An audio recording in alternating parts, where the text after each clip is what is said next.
an electron is, right? What is an electron? It's the negatively charged particle in an atom. We need to talk about what a cathode ray tube is. Oh, my cathode ray tube is gone. I didn't even notice that until just now. Man. So a cathode ray, or the tube that the cathode ray is going to be shot through is a vacuum tube. And a vacuum is an enclosed space where a lot of the matter, so a lot of the gas has been removed from it. So as energy passes through it, it's not having to then pass through as much matter. And the pressure inside of the tube is a lot less because there's not that much gas. So for the cathode ray tube experiment, electricity, right? Electricity had been discovered at the time, was run through this tube.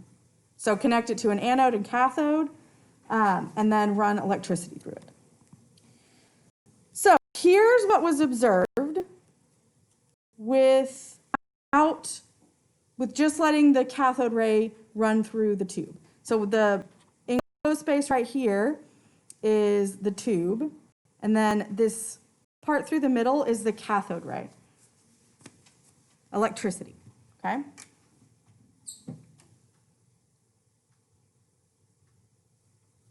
And if you look at this image, the small bit of electricity that was passing through it was just going straight through, right? And hitting right in the middle of the other side of the tube. Yes? So what Thomson did was take that cathode ray, they knew it was electricity, and then expose the tube to a magnetic field. So a magnetic field has a positive and negative terminal. And what he found was when he exposed this cathode ray to the magnetic field, the cathode ray was deflected towards what? Look at this picture. What was it deflected towards? The positive pole of the magnet. So if we have this cathode ray, and it's deflected towards the positive pole of the magnet, what does that tell us about the cathode ray itself? Negative or positive? It's negative. Negative. Why? Opposites attract. Opposites attract, right? So, and we can look at it from both perspectives, right? When you have a magnet, you've got a positive pole and a negative pole. So our cathode ray was deflected towards the positive pole of the magnet. So the cathode ray is going to be negative. We can also look at it from the perspective of the negative pole of the magnet.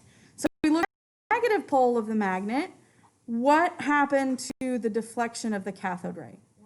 It was deflected, was it towards it or away from it? Away.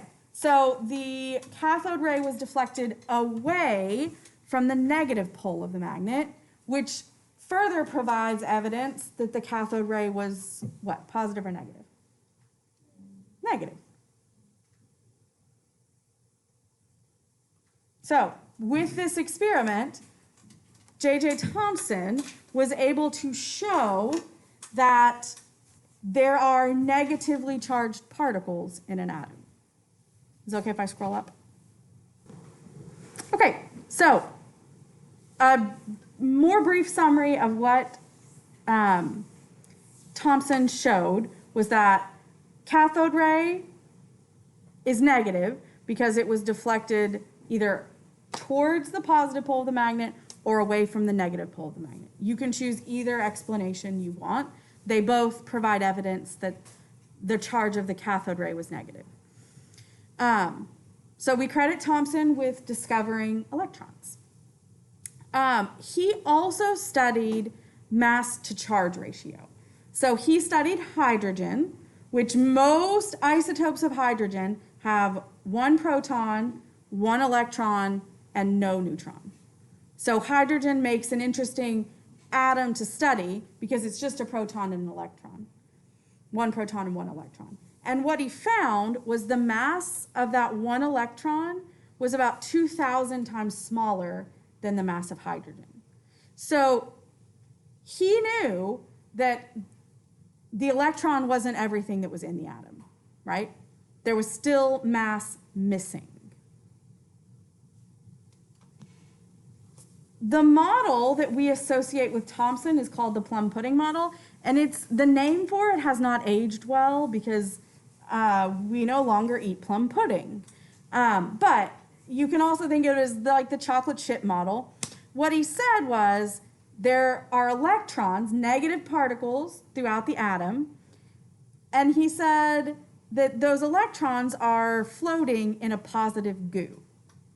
But he did not have experimental evidence to support that positive goo part.